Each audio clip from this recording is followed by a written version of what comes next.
साथियों, आज हम बात कर रहे हैं राव नरबीर सिंह जी के हाल ही में दिए हुए एक इंटरव्यू की, जिसमें उन्होंने पुलिसिया कार्रवाई पर बहुत बड़े सवाल उठाए थे। पहले ये वीडियो देखिए। ये थानेदार वैसे मंथली लेते रहते हैं, ये क्यों नहीं हटाएंगे? इनकी जुम्मेदारी में अभी अगले महीने बड़ी बात कह रहे हैं कि थानेदार मंथली लेते हैं। आप ही बड़ी बात कह रहे हैं, थानेदार मंथली लेते रहते हैं। सभी लेते हैं, मेरे कहने से रुकता नहीं है। हाँ लेते हैं, मैं कह रहा हूँ। अरे पूरा भ्रष्टाचार हम नहीं खत्म कर पाए। बड़ी बात कह रहे हैं मंच पर, हाईलाइट कर देना पूरा। नहीं, ये तो आपने कह दिया राव साहब, ये तो आपकी अच्छी बात है, ये तो अच्छी बात है, आप साफ गोई से कह रहे हैं। हाँ मैं कह रहा हूँ।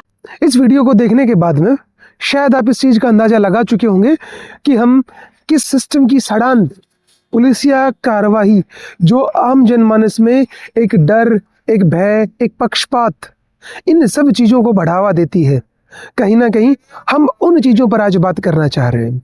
जब भी हम बात करते हैं कि जैसा आपने इस वीडियो की शुरुआत में देखा, हमारे माननीय मंत्री जी ने इस चीज के बारे में बात की कि वो एक जिम्मेदार पद पर हैं, संवैधानिक पद पर है, और जिस सरकार में वो मंत्री हैं उसी सरकार पे, कार्यप्रणाली पर वो सवाल उठा रहे हैं।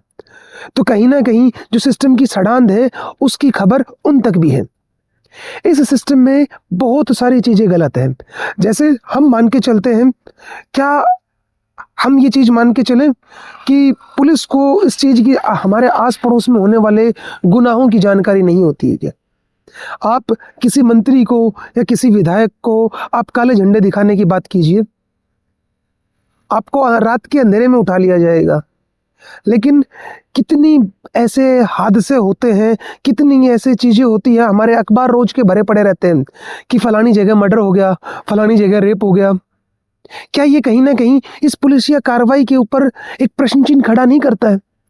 आज हम 75 वर्ष पूरे कर चुके हैं आज़ादी के। आज हम बात करते हैं कि हम विकसित राष्ट्र बनना चाहते हैं, हम एक विकासशील राष्ट्र हैं, हमने देश को जीडीपी के मामले में पीछे छोड़ दिया, फला देश को हमने ये चीज़ें छोड़ दिया। लेकिन एक बात बताइए, क्या देशों के मुकाबले हमारा ये सिस्टम, हमारी ये व्यवस्थाएं, जिससे आम आदमी से जुड़ी हुई चीज़ें हैं, शिक्षा, स्वास्थ्य, सुरक्षा, ये सारी मूलभूत आवश्यकताएं, मूलभूत सुविधाएं कहाँ स्टैंड करती हैं? इसके लिए मैं अकेले सिस्टम को दोष नहीं देता, इसमें हमारा समाज भी उतना ही दोषी है, जितने आप हैं, जितने हम हैं, जितनी ये सिस्टम है। इसमें मुझे लगता है कि हमारी जो सामूहिक जिम्मेदारी है उस चीज़ों में बहुत सारी कमी है। जैसे हम किसी भी सुधार की चीज़ के ऊपर सही तरीके से अपना स्टैंड नहीं ले पाते।